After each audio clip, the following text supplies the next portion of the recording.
भगवान परशुराम की कथा। परशुराम रामायण काल के दौरान के मुनि थे।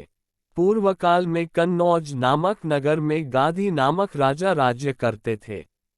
उनकी सत्यवती नाम की एक अत्यंत रूपवती कन्या थी। राजा गाधी ने सत्यवती का विवाह भृगुनंदन ऋषि के साथ कर दिया। सत्यवती के विवाह के पश्चात वहां भृगु जी ने आकर अपने पुत्र वधू को आशीर्वाद दिया और उससे वर मांगने के लिए कहा। इस पर सत्यवती ने श्वासुर को प्रसन्न देखकर उनसे अपनी माता के लिए एक पुत्र की याचना की। सत्यवती की याचना पर भृगु ऋषि ने उसे 2 चरु पात्र देते हुए कहा कि जब तुम और तुम्हारी माता ऋतु स्नान कर चुकी हो तब तुम्हारी माँ पुत्र की इच्छा लेकर पीपल का आलिंगन करे और तुम उसी कामना को लेकर गूल का आलिंगन करना। फिर मेरे द्वारा दिए गए इन चरुओं का सावधानी के साथ अलग अलग सेवन कर लेना।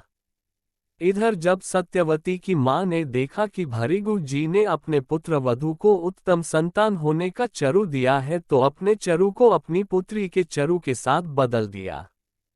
इस प्रकार सत्यवती ने अपनी माता वाले चरु का सेवन कर लिया। योग शक्ति से भृगु जी को इस बात का ज्ञान हो गया और वे अपनी पुत्रवधू के पास आकर बोले कि पुत्री, तुम्हारी माता ने तुम्हारे साथ छल करके तुम्हारे चरु का सेवन कर लिया है, इसलिए अब तुम्हारी संतान ब्राह्मण होते हुए भी क्षत्रिय जैसा आचरण करेगी और तुम्हारी माता की संतान क्षत्रिय होकर भी ब्राह्मण जैसा आचरण करेगा। इस पर सत्यवती ने भृगु जी से विनती की कि आप आशीर्वाद दें कि मेरा पुत्र ब्राह्मण का ही आचरण करे, भले ही मेरा पौत्र क्षत्रिय जैसा आचरण करे। भृगु जी ने प्रसन्न होकर उसकी विनती स्वीकार कर ली। समय आने पर सत्यवती के गर्भ से जमदग्नि का जन्म हुआ। जमदग्नि अत्यंत तेजस्वी थे। बड़े होने पर उनका विवाह प्रसेनजित की कन्या रेणुका से हुआ। रेणुका से उनके 5 पुत्र हुए जिनके नाम थे रुक्मवान, सुखेन, वसु, विश्वानस और परशुराम। एक बार रेणुका सरिता स्नान के लिए गई। दैवयोग से चित्ररथ भी वहां पर जल क्रीड़ा कर रहा था। चित्ररथ को देखकर रेणुका का चित्त चंचल हो उठा। इधर जमदग्नि को अपने दिव्य ज्ञान से इस बात का पता चल गया। इससे क्रोधित होकर उन्होंने बारी बारी से अपने पुत्रों को अपनी मां का वध कर देने की आज्ञा दी। रुक्मवान, सुखेन, वसु और विश्वानस ने माता के मोहवश अपने पिता की आज्ञा नहीं मानी, किंतु परशुराम ने पिता की आज्ञा मानते हुए अपनी मां का सिर काट डाला। अपनी आज्ञा की अवहेलना से क्रोधित होकर जमदग्नि ने अपने चारों पुत्रों को जड़ हो जाने का शाप दे दिया और परशुराम से प्रसन्न होकर वर मांगने के लिए कहा।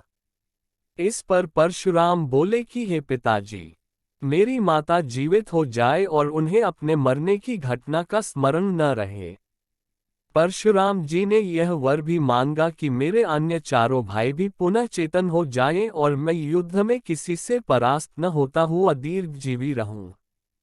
जमदग्नि जी ने परशुराम को उनके मांगे वर दे दिए। इस घटना के कुछ काल पश्चात एक दिन जमदग्नि ऋषि के आश्रम में कार्तवीर्य अर्जुन आए। जमदग्नि मुनि ने कामधेनु गौ की सहायता से कार्तवीर्य अर्जुन का बहुत आदर सत्कार किया।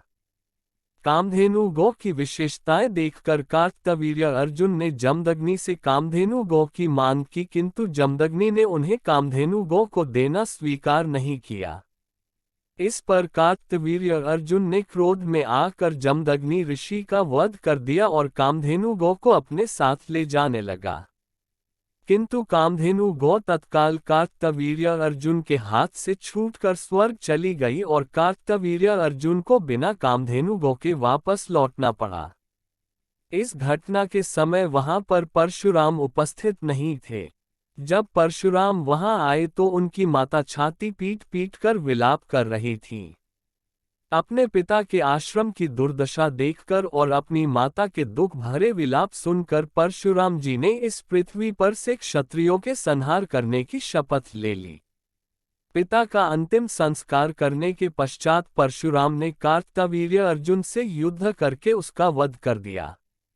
इसके बाद उन्होंने इस पृथ्वी को 21 बार क्षत्रियों से रहित कर दिया और उनके रक्त से समंतपंचक क्षेत्र में 5 सरोवर भर दिए। अंत में महर्षि ऋचिक ने प्रकट होकर परशुराम को ऐसा घोर कृत्य करने से रोक दिया। अब परशुराम ब्राह्मणों को सारी पृथ्वी का दान कर महेंद्र पर्वत पर तप करने हेतु चले आए हैं।